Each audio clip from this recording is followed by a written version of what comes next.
Assalamualaikum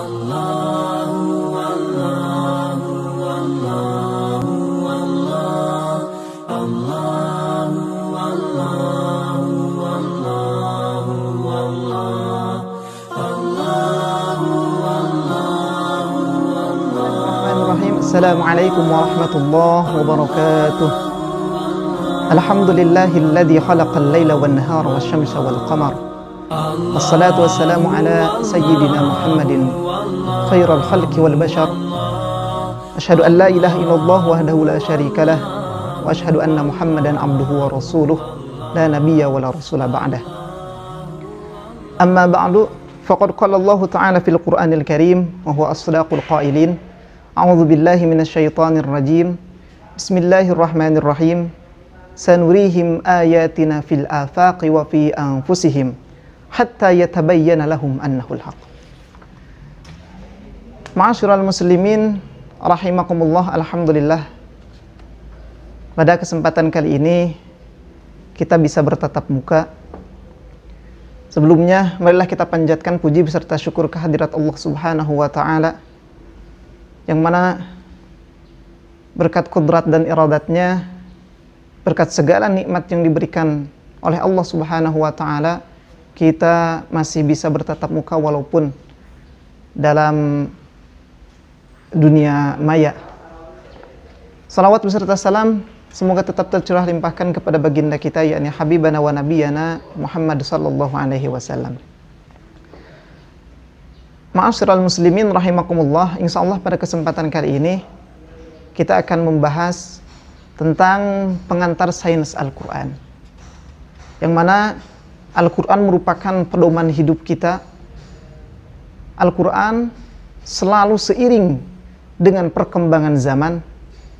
Makanya tatkala ditemukan berbagai macam ilmu-ilmu modern atau penemuan-penemuan, itu akan selalu sejalan dengan Al-Quran.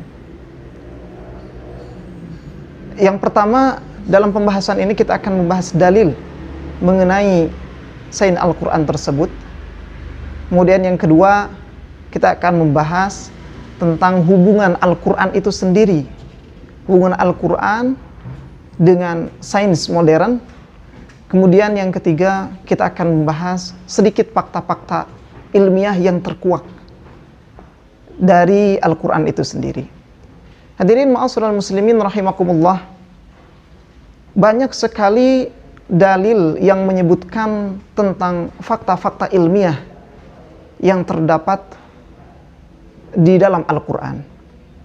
Di antaranya salah satu dalil yang kita ambil, yaitu yang menjadi dasar kita untuk menggunakan daya fikir kita, nalar kita, untuk menggali segala ilmu pengetahuan yang ada di alam dunia ini, adalah diantaranya surah Ali Imran ayat 190 dan 191.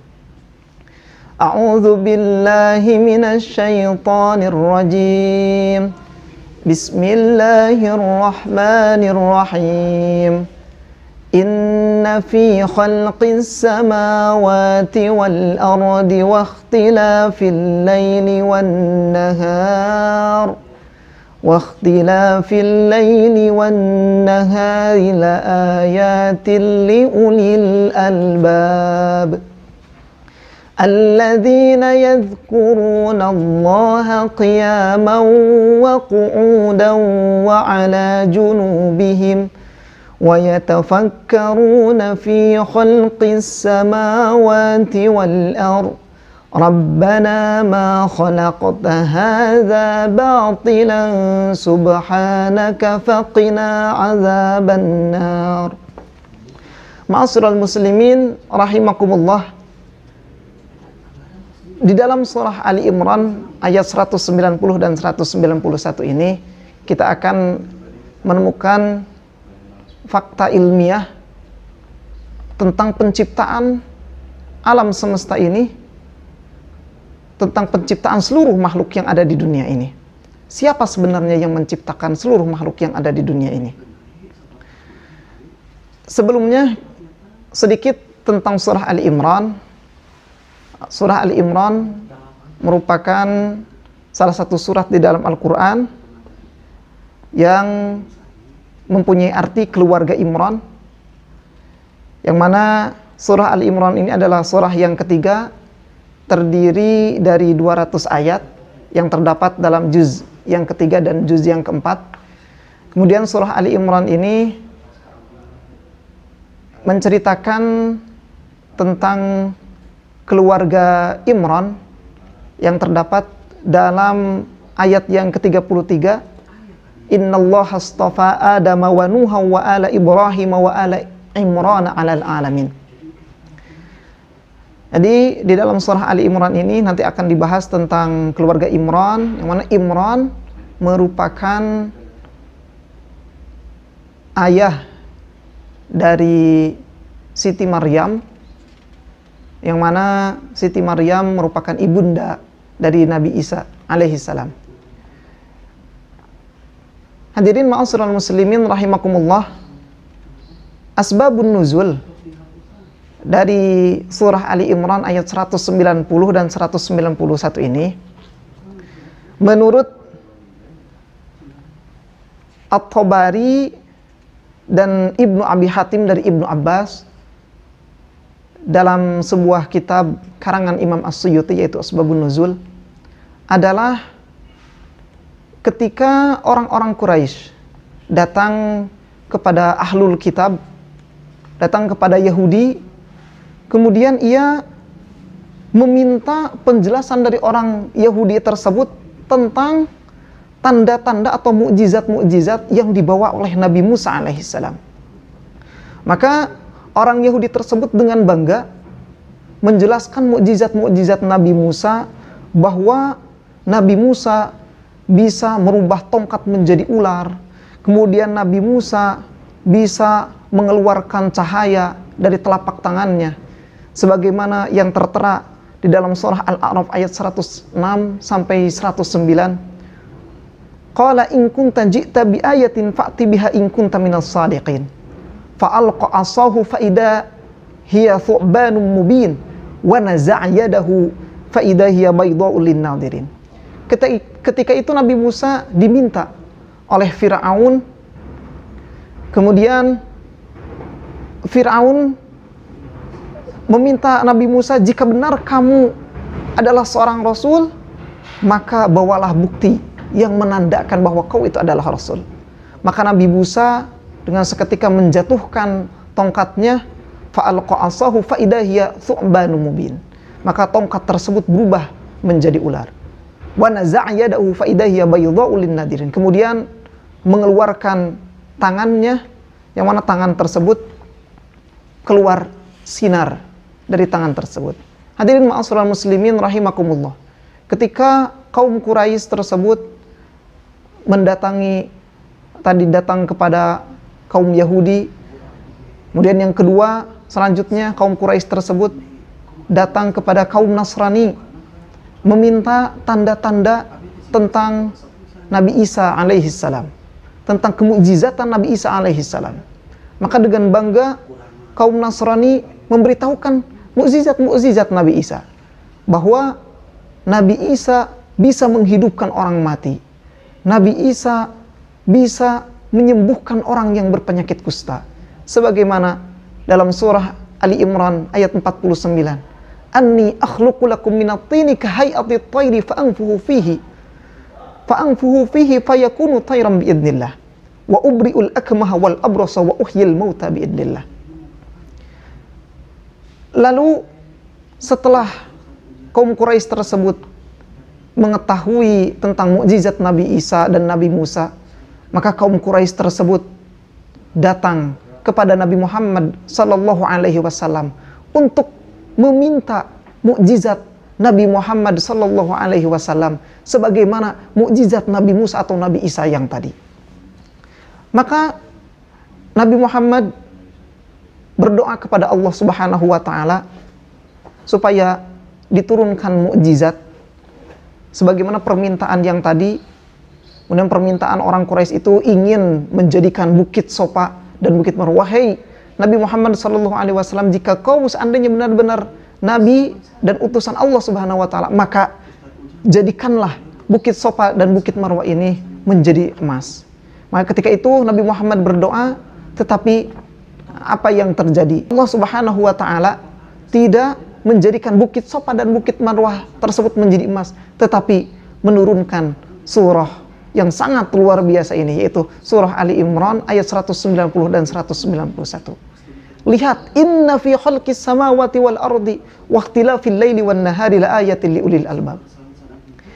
Wahai kaum kafir Quraisy, wahai manusia seluruhnya, jika kau ingin melihat kekuasaan Allah Subhanahu wa Ta'ala, maka lihatlah, sesungguhnya inna fi khalqis samawati wal ard, sesungguhnya dalam penciptaan langit, penciptaan bumi, waqtilafil laili wan nahar, pergantian siang dan malam, la ayatil liulil albab, sesungguhnya dalam hal-hal yang seperti itu ada tanda-tanda kekuasaan Allah, tanda-tanda kebesaran Allah, liulil albab. Catatan, semua ini akan menjadi tanda-tanda kebesaran Allah, semua yang ada di dunia ini akan menjadi ilmu pengetahuan bagi ulul albab, yaitu orang-orang yang berfikir, atau nanti kita akan membahas tentang makna ulul albab itu sendiri. Ma'asyiral muslimin rahimakumullah, salah satu moto dari SMA Al-Muttaqin atau yang ada di bawah Yayasan Al-Muttaqin ini adalah menjadikan generasi ulul albab. Sebenarnya apa sih yang dimaksud dengan ulul albab itu sendiri? Dalam ayat selanjutnya Allah menegaskan, Allah menjelaskan tentang makna dari ulul albab tersebut. Para ahli tafsir ketika melihat ayat selanjutnya memberikan sebuah kesimpulan bahwa sesungguhnya manusia itu semuanya diberikan beberapa potensi oleh Allah Subhanahu wa Ta'ala. Tetapi apakah orang tersebut bisa memanfaatkan potensi yang diberikan Allah tersebut atau tidak? Maka itu tergantung manusia itu sendiri. Seseorang itu bisa menjadi ulul albab, tetapi apakah orang tersebut mau untuk menjadi ulul albab atau tidak? Maka itu tergantung orang tersebut. Ayat selanjutnya dijelaskan, alladzina yadhkurunallaha qiyaman wa qu'udan wa 'ala junubihim wa yatafakkaruna fi khalqis samawati wal ard. Syarat menjadi ulul albab adalah dia bisa mengoptimalkan, dia bisa memaksimalkan potensi yang Allah berikan kepada dirinya. Yang pertama, potensi yang Allah berikan kepada dirinya yaitu alladzina yadhkurunallaha qiyaman, potensi zikir, potensi mengingat. Potensi mengingat atau potensi zikir ini semuanya diberikan kepada manusia yang ada di dunia. Semuanya diberikan kepada manusia yang ada di dunia. Maka objek dari potensi zikir ini, hati-hati jangan sampai salah. Seseorang bisa mengingat apapun, tetapi objek yang Allah inginkan untuk potensi zikir ini adalah alladzina yadhkurunallaha qiyaman wa qu'udan, adalah mengingat Allah Subhanahu wa Ta'ala. Jika seseorang telah tertanam di dalam hatinya, telah tertanam di dalam pikirannya, setiap napas yang ia keluarkan selalu mengingat Allah Subhanahu wa Ta'ala, maka insya Allah orang tersebut telah memanfaatkan potensi zikir yang diberikan oleh Allah Subhanahu wa Ta'ala tersebut. Yang kedua, yang akan menjadi ulul albab adalah ia bisa memanfaatkan potensi yang kedua yang diberikan Allah Subhanahu wa Ta'ala. Wa yatafakkaruna fi khalqis samawati wal ard. Ia memanfaatkan potensi fikirnya. Potensi fikirnya untuk mencerna, untuk membaca, untuk melihat keadaan alam di sekitarnya. Sehingga setelah ia mencerna, jadilah ilmu pengetahuan. Hadirin ma'asyiral muslimin rahimakumullah.